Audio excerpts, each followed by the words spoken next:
Hi, you're watching Yoga with AJ, that's me, Aparajita or AJ, and today we're going to practice a few variations of the plank pose. A wonderful pose to strengthen your upper body, arms, stomach as well as the legs. But before you get started, a few precautions. If you've had any injury in your hands, your wrists, your arms, like the elbows and the shoulders, only practice under guided supervision. Also, if you had any pain or a history of complaints in your lower back or any injury in the lower back, only practice under guided supervision. Before we get started, we're going to do a few preparatory things, maybe exercises, maybe poses to wake up the body and strengthen the stomach, help you connect with your stomach as you get into the plank. So let's get started. You may need a cushion or a block, so keep one ready with you. I'm going to keep it aside for the moment. You don't need it immediately. We'll start in all fours position. So your hands will be directly underneath the shoulders, knees underneath the hips. Inhale to stretch up like a cat. Exhale, curve your back. Round it completely. Relax the shoulders. Look towards your navel. Inhale and stretch again. Look up. You can curl your toes under if you like. Exhale. Waking up the neck, the shoulders, and most importantly, your back, the spine. Keep breathing evenly at your own pace, taking a full inhale to look up, taking a full exhale to round your back and connect with your navel. Draw the navel into the spine. Now come to a neutral position with your back, neck in line with your back. Make sure your hands are flat on the floor, palms pressing down, and curl the toes under. Draw the stomach gently towards the spine and lift the knees off the mat. Arms, shoulders, everything working. Staying there for 3 more breaths.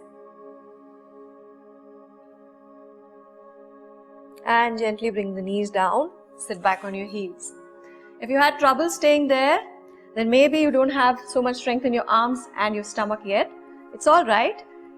As we're practicing and going along, if you feel you can't hold for as long as I'm saying, you can just reduce the amount of hold time and maybe do it a couple of times more than we're doing it. Alright? So let's get back into all fours position. We're going to activate the stomach now. I want you to take your right leg back, just straightening it. Press the heel as if you're pressing it against a wall. Really stretch and strengthen it. And draw the leg back. Try doing that with the left leg. Now as you're doing this, try not to move your hips. The hips stay even. Stomach pull in towards the spine. And hands pressing away from the floor or into the floor, shoulders moving away from the ears. Draw the leg back. This time stretch the leg back, just about touching. Use the stomach to draw the leg back in. So let's try that on the left side. Inhale and stretch the leg back. Exhale as you bring it in, back to start position. 2. Last 1. Rest for a moment. If you felt a lot of pressure on your wrists, release them by making small circles with your wrists. You can relax the arms as you do that as well. If your arms got tired, do it on the other side. So if you went inward with the circles, now reverse. Maybe about 10 to 15 times to release your wrists. And now we continue to work the stomach without working on the arms. We'll give the arms a break. So you're going to need a cushion or a yoga block. And we come to a seated position. So once more, your feet are hip width apart. You can keep them in such a way that you're not stressed in your legs and not feeling like your feet are too far away from you, flat on the floor. Take your cushion or your block, squeeze. So the block is placed just above the knees and you're squeezing it with your thighs, and what this should do is start to activate your legs and your stomach. So let's just place our hands on our shins, lift up through the lower back, growing tall, so you're not rounding the back, it's a nice straight back. Lift up through the upper back, and let's just stay there, relaxing the shoulders, gently looking up, but continuing to breathe as we squeeze our block. 1, relax the shoulders, 5 breaths there. 2, look gently up with your chin, relax the neck. 3, still squeezing the block. 4 and 5. Relax. Take the block aside. Come to cross-legged position for a moment. So if you felt just your legs working, we're going to go a little lower onto the mat to try and activate the stomach. So we'll come down, legs are in the same position, slowly roll down. So you make sure your back is in contact with the floor. Take your block or your cushion, gently squeeze.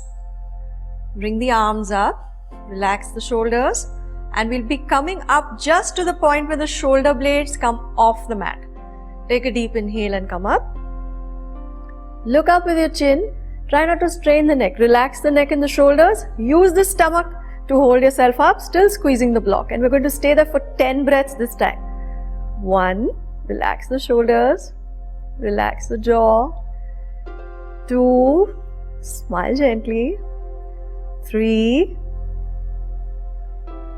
4. If your neck starts to strain at the back, you can take your hands, place them under your head for support. But don't let go of the stomach. Draw the navel into the spine. 7. 8. 9. Relaxing the shoulders, using the stomach. And 10. Slowly come down, rest for a moment. Remove the block, keep it on the side. Hug the knees into the chest. If you couldn't stay for 10 breaths, that's fine. You could have stayed for 5. Take a break and then 5 again. So slowly turn to your side and sit up. Let's keep your yoga block aside now, or if you had a cushion, that, and move back to plank. So I'd like you to do your plank against a wall. I'm not doing it against a wall right now. I'd like you to see how I'm going to do it. So you have the foot, the heel, the entire foot against your wall, and you're going to go into the plank, and we're going to hold here for 10 deep breaths. You want the foot flat against the wall, and this will activate your legs. Alright, so let's try that. Coming back into the plank, holding. If you're not able to hold for 10 breaths, hold for 5. Few things to keep in mind. Don't let the hips dip and don't let the hips rise.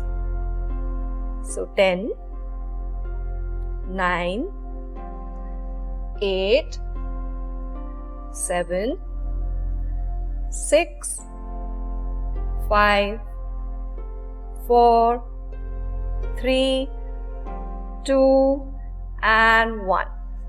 Place the knees down. Rest for a moment in child's pose. So if you did that against the wall, I'm sure you would have felt your legs more active, and that's what you want to do in a plank. We'll be doing one more variation of the plank, holding again for 10 breaths. If you're not able to hold for 10 breaths, try 5, stop, try 5 again, 5 breaths. So we had the fingers facing towards the front, all the fingers. You can also have them a little closer towards each other. They don't have to be so wide apart. They can be a little closer, but make sure you try and press down the bases of the fingers down onto the mat. So to understand how to press the shoulders down and get the shoulder blades down the back, we are going to try and do a variation with the hands facing away from each other. Again, your hands are directly underneath your shoulders as in the plank. Step back. You can practice this against the wall again if you feel like you need support there. Draw the stomach in towards the spine. Don't let the hips sink. Don't let the hips rise. Try to be in one straight line. Draw the stomach in, but keep breathing. 1, 2, 3. Keep the neck in line with the back. 5, 6, 7, 8, 9, and 10. Gently bring the knees down. Rest in child's pose.